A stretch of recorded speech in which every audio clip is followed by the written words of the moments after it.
And now for something completely different. Today we are working on our own bus, and my intention is this is going to be a cross post episode. We have a channel on the bus here, we call it the Himmelberger bus, and been doing a lot of work on the solar, but I'm also doing a lot of work on the battery bay, the electrical bay that we have in there. I gotta be honest, it is embarrassing. I started it not knowing exactly what I was doing. You can follow that journey on that channel. I'm gonna leave it up there because I think everybody starts somewhere, and I'm somebody, I guess. Somebody who has started somewhere. And today I hope to improve it, or at least in the next couple of days. We're heading out on a trip where some people may look at it and I feel like I gotta get my crap together here. So if you're on that journey of putting your crap together, then follow along, I guess, too. First, I want to start out with what we've done for our solar up there and how it's working. We've got a lot of questions on those side panels and how that exactly works. So let's go up and take a look. All right, so up on the roof, one thing I love about these vintage buses is this thing's 40 years old and it's as strong as ever. It ain't going anywhere. So I just recently upgraded all these panels. I used to have, those are a new and an old panel. I just got them there for reasons. But the one on the top is the old panel. That's a 325 watt panel. The one below it is a 455 watt panel. And as you can see, they're not a whole lot different in size.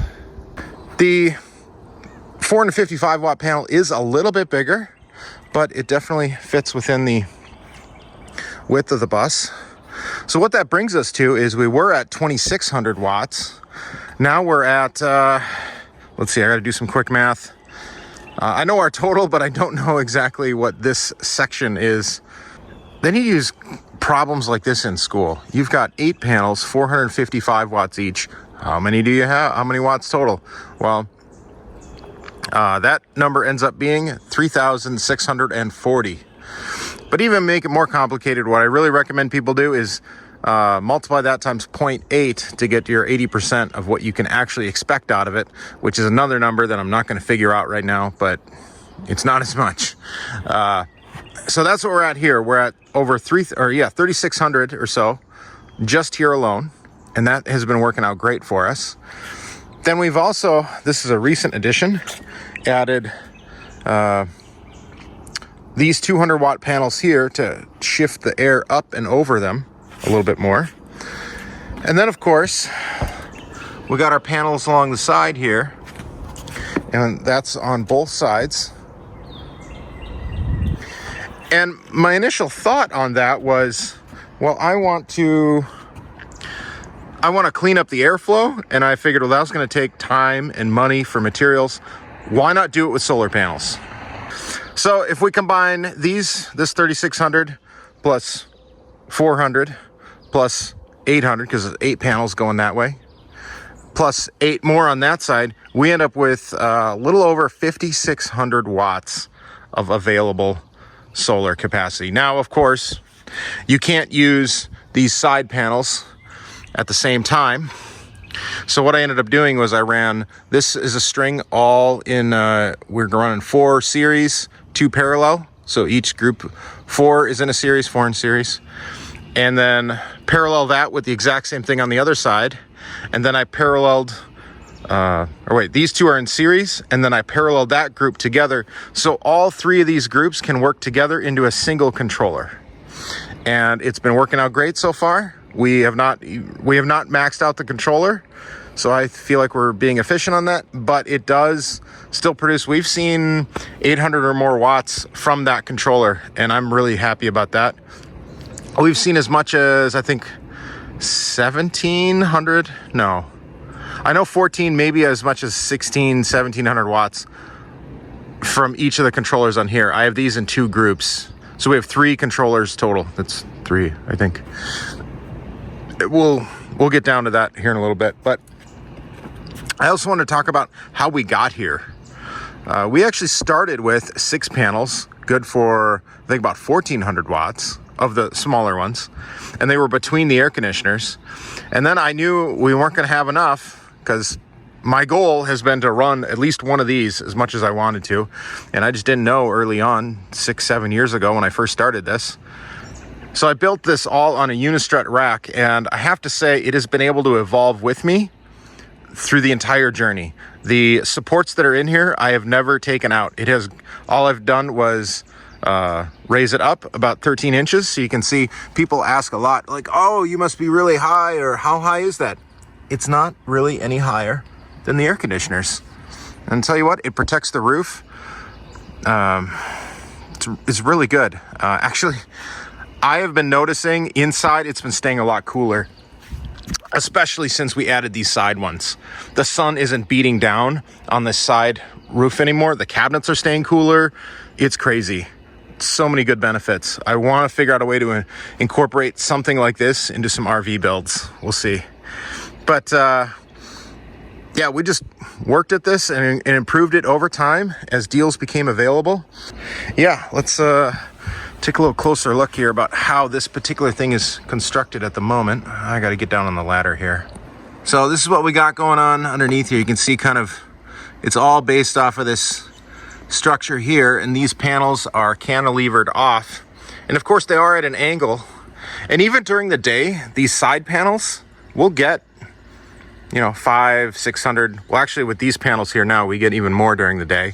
But before we added those, we were getting 500-600 watts even at midday, which was kind of interesting. And then, you know, it's 1600, but they're at a very sharp angle. So here's a look from the bottom. You can see how it really covers up the sides. And now, if you're interested in doing something like this, Rich Solar now sells a 100-watt panel that is about half that height. And I'm really thinking about doing that. Maybe for some RV installs, putting them on the side a little bit or angling them if we were to do a small structure like that.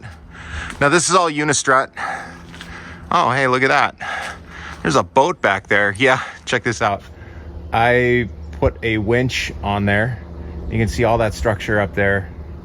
I put a winch on there and we winch up this little boat. It's pretty fun. So yeah, we got 2 e-bikes, a boat, all on the back of this without towing anything. I just think that's so cool that it's worked out for us. So now we get to our electrical bay here that we're gonna clean up because it's a mess. Actually, you know, some people might think, oh, wow, with all that solar, do you even need a generator? Yeah, I still carry a 7 kilowatt PowerTech. We've only actually run it this year, probably about 5-6 hours when we were at a theme park and it was just cloudy all day. So we couldn't really make up our charge. And we like to run the air conditioner all night just to keep the air moving, keep the fan, have the fan motors going. So anyway, here's what we got going on in here. Now I've already started to take some of the stuff out, and that's where I stopped myself and I said, oh, we need to, let's talk about this, what's going on in here. So this is my battery bay, my electrical bay. It is not something I'm super proud of right now at all. It's mainly been, I've worked on this in short spurts, usually right before a trip or something. That's the impetus to usually do the work, and then something else is more important. A lot of times client work, that sort of stuff, and it just never gets done. I got a lot of unsafe things in here that I need to get taken care of, and enough is enough. I got to do it. So this is a kind of a unique little bus bar system I made. People on the other channel will, on the Himmelberger bus channel, will have seen this and know about it. I basically tried to make my own Lynx distributor with aluminum bus bars and a Harbor Freight sorter. I wouldn't do that today, I don't think. Not that it's actually worked great. As you can see, we haven't had any problems, but it's, we can do better. We can definitely do better. And here I got the BMS for this giant battery here. Some people ask, what do we have for a battery to run all this stuff? Well, this is a, I'll talk in 12 volt power or amps because people understand that. This would be 2200 amp hours of lithium here. And these are all individual cells. Now I run a 24 volt system, so this is 4P8S, and we have an active balancer here. I plan to clean all this up as well. I'm gonna improve some things on here. What else? I gotta pull out, basically my plan is to pull all this out, clean a lot of this up here. There's a lot of wires I don't even need in here. This is like generator communications for an old Onan generator we used to have, which we don't even have anymore. I'm gonna try and get the BMS attached to the battery a little bit more. And we're gonna clean a lot of stuff up. I was in the process of taking stuff out. So I have to step down my 24 to 12, and that's kind of my 12 volt bus bar. Yeah, that's kind of nasty and scary, isn't it? Got the BMV over here, and of course the 2 inverters. I run those in parallel, not split phase. So basically it's a giant parallel system. It works great for us. So this is actually just a 30 amp coach officially, because this generator is also single phase, but it'll put out 45 amps out of it. So we do that all the time without a problem. We can run 2 air conditioners. We got a 20 gallon hot water heater. Of course we only heat our hot water. Dang, I always say that. We'll see how far we get and what do we get the chance to do. So hopefully by the end of this video, this is going to be completely transformed, and it's going to be up to 90 degrees today. So we'll see how much we get done. Let's go take a look at what I have so far.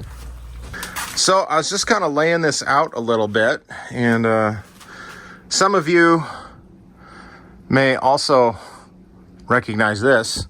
This is the DIN rail style, I'm going to call it a Lynx distributor replacement that I'm working on, and I'm going to try it out on my own system here.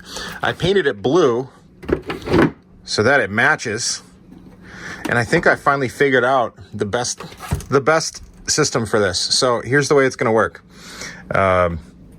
Obviously we got our quick review on here. This is a threaded, you can put one of these. This is an M8 bolt from a battery. That'll go in there just fine. I threaded it, or I tapped that piece of copper. So that's where my battery main comes in. And then that through a solid piece of 1/4 inch copper with fingers cut into it. So it goes into each of the top of these breakers here. And then the outputs are all protected. Look at this. I mean, we've got 1 battery, both inverters, got 100 amp for each of these charge controllers, because they're 70 amps, and we're gonna use number 2 wire, and then 80 amps for this, and then for the step down converter as well. And then I've got a couple more coming of this color, but I'm using this to represent it for the time being. So that is just kind of a placeholder. But then the big question we had was, how are we going to manage the negatives? Well, if you can see here, because these only manage the positives, even though some of them say positive and negative, I'm using it as a single. That is how I'm going to manage my negatives. At least that's my plan. Cut out some of the knockouts in here, maybe one down here, and just land them all in there. And what's kind of cool is, check this out. There's screw holes in here that actually line up perfectly with the mounting holes in this. I feel like, see, they're right here, same size, or same side, or opposite side, but it's the same thing, it's mirrored. How crazy is that? I don't know, I feel like that can't be by accident. That's got to be some reason why it is that way. Plan on putting the shunt, I think, somewhere in some raceway to kind of tuck it away a little bit. So we got a lot to do in the next 2 days, because we're hitting the road for Michigan. Gonna do some work, have a little fun. It's gonna be a blast. Starting to rip more and more stuff out of here. It's starting to get empty. But I ran across a couple of things I wanted to talk about, and definitely mistakes I made that I would recommend nobody else make. So here's 2 of them.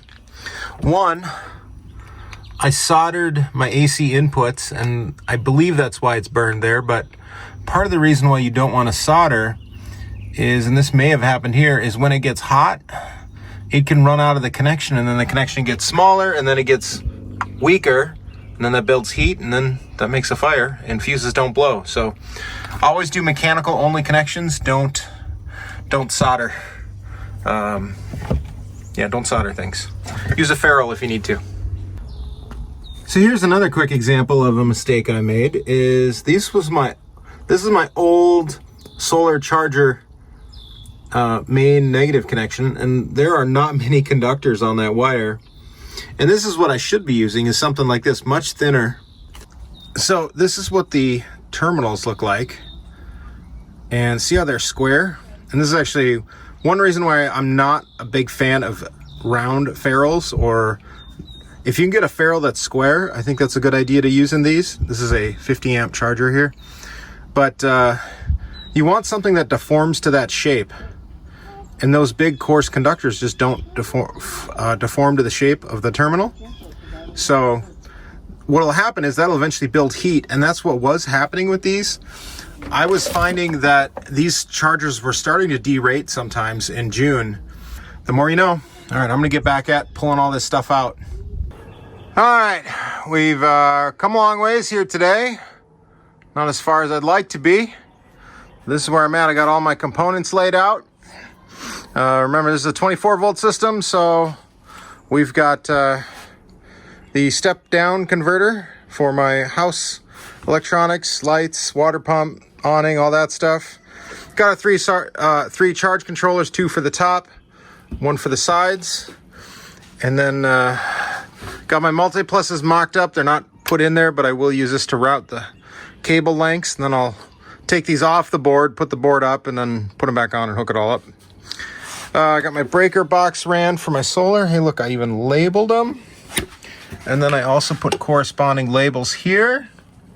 And again, we do have a one of these guys coming for here. So this is just a mock-up one for this is gonna be for alternator. And I haven't secured this down yet. Did the cutouts on here. So this is how that's gonna work. Again, I know I've gone over this a couple times, but just for those who's maybe the first time they're seeing this, power is going to come in to this one, go through a double pole, double throw, 125 amp breaker, so should be good for 250, into the copper bus bar, going across here, feeding everything. Then the inverters at 125 each, so I'm actually going to be running 2 gauge out of here, which is a little weird, I get it, but I've been watching what these do, and for the most part, I rarely go over, like it's pretty rare that I go over 100, like 120, 150 amps for both inverters. Like that's running 2 air conditioners and the water heater. 24 volt is so much more efficient. So you can use any gauge wire you like. Fusing and breakers protect wire. So as long as I use the appropriate size wire for the protection I'm using, it's just fine. And I believe it's going to work. Remember when we were talking about mistakes and things that I've learned over the years of doing this? And one of the reasons why I wanted to do this, I wanted to make this upgrade on my system. This is, I'm embarrassed. This is Install Gear 10 CCA wire. What that means is copper clad aluminum. I just cut the end off of this with an angle grinder on purpose. That right there is aluminum. That is not copper. Now, I love aluminum. It works great. I use it on my battery bank, but you got to use enough of it. I didn't know that when this wire is so light. That's how you can tell, and it's usually very cheap. The wire we use now, this is some of it. That is heavy stuff. It's the 2 gauge wire that I'm going to be running is heavier than this. So, and to be fair, when I was running this wasn't even getting all that warm. And I believe this is gonna work fine. So, but we're gonna find out probably tomorrow. That's when we're gonna turn this on. So if you're watching this and saying, Himmelberger, you are doing something stupid, you might be right, but 2, you're gonna find out. So keep watching for sure. Actually, that's a great time to talk about what you can do for us right now. We'd love a subscription if you're not subscribed, Or if you've got a thumb, we want your thumb, but just take it and click the wherever on your screen down here or somewhere. There's going to be a button to hit. Just give us your thumb. Just thumbs up, thumbs up. If you give us a thumb down, that's fine too. Just maybe let me know why. That'd be cool. Also, JD, watch out. I'm coming for you. He usually does the boards on these. It's coming together. It's looking good. We ended up having so much fun that this needs to be a 2-part episode. So if you want to see how we actually get it installed and how it ends up working, look for the next video.